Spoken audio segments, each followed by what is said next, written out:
Hi friends, നമുക്കിന്ന് ഒരു ആപ്പിളും കാരറ്റും ഇട്ടുള്ള ഒരു അച്ചാർ ഉണ്ടാക്കാവേ. അതിന് കാരറ്റ് ഞാൻ ഗ്രേറ്റ് ചെയ്ത് വെച്ചിട്ടുണ്ട്, ആവശ്യമുള്ള ഉപ്പെടുത്ത് വെച്ചിട്ടുണ്ട്, ഇഞ്ചി വെളുത്തുള്ളി പച്ചമുളക് എല്ലാം അതിനകത്ത് ആക്കി ഞാൻ അരിഞ്ഞു വെച്ചിട്ടുണ്ട്. പിന്നെ ആവശ്യത്തിനുള്ള ആപ്പിള് അച്ചാറിടാനുള്ള 2 ഞാൻ അരിഞ്ഞു വെച്ചിട്ടുണ്ട്. പിന്നെ നമ്മുടെ മഞ്ഞൾ, പിന്നെ ആവശ്യമുള്ള പച്ചമുളകും. ഞാൻ അടുപ്പ് ചൂടാക്കി ഞാൻ കടുക് ആവശ്യമുള്ള കടി ഞാൻ ഇതിനകത്തിട്ടുണ്ട്. ഇതിപ്പം ഏകദേശം പൊട്ടിക്കൊണ്ടിരിക്കുക. പിന്നെ നമുക്കിതിൻ്റെ കൂടെ കരിയാപ്പില, ഇഞ്ചി വെളുത്തുള്ളി എല്ലാം കൂടെ ഉള്ളത് ഇതാകെ. പിന്നെ നമുക്ക് ഈ പച്ചമുളക് 2 പച്ചമുളകേ ഉള്ളേ.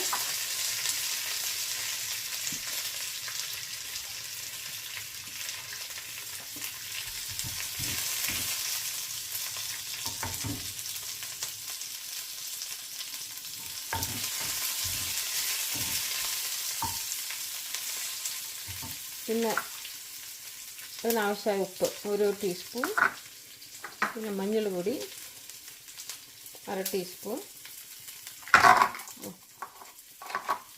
ഇതെല്ലാം ഇട്ട് ഇളക്കി കഴിയുമ്പോഴത്തേക്കും ഏകദേശം ഇത് പെട്ടെന്ന് വേകും.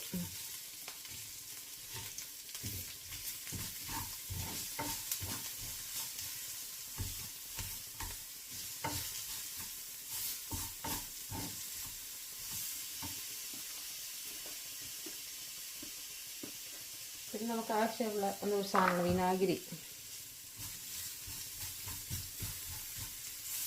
എന്ത് അച്ചാറിടുമ്പോഴും വിനാഗിരി ആവശ്യമാണ്.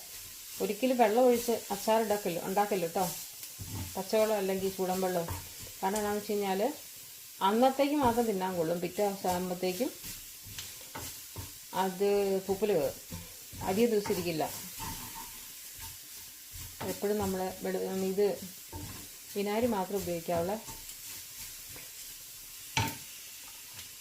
നമ്മുടെ ഇഞ്ചി വെളുത്തുള്ളി പേസ്റ്റ് എല്ലാം നന്നായിട്ട് ഫ്രൈ ചെയ്തിട്ടുണ്ട്. അതിൻ്റെ കൂടെ ഞാൻ ഇച്ചിരി വിനാഗിരി ഒഴിക്കുകയാണ്.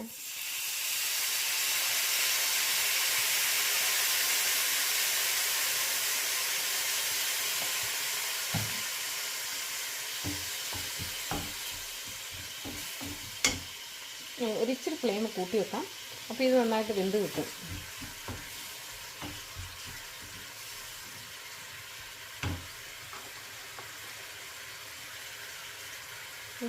ശകലം മഞ്ഞൾപ്പൊടി കൂടി ഇട്ടേ. മഞ്ഞൾപ്പൊടി നമ്മുടെ ശരീരം ശുദ്ധീകരിക്കാൻ നല്ലതാണ്, അതുകൊണ്ട് എല്ലാ ഭക്ഷണത്തിലും മഞ്ഞൾപ്പൊടി ഉൾപ്പെടുത്തണം. പിന്നെ മഞ്ഞൾ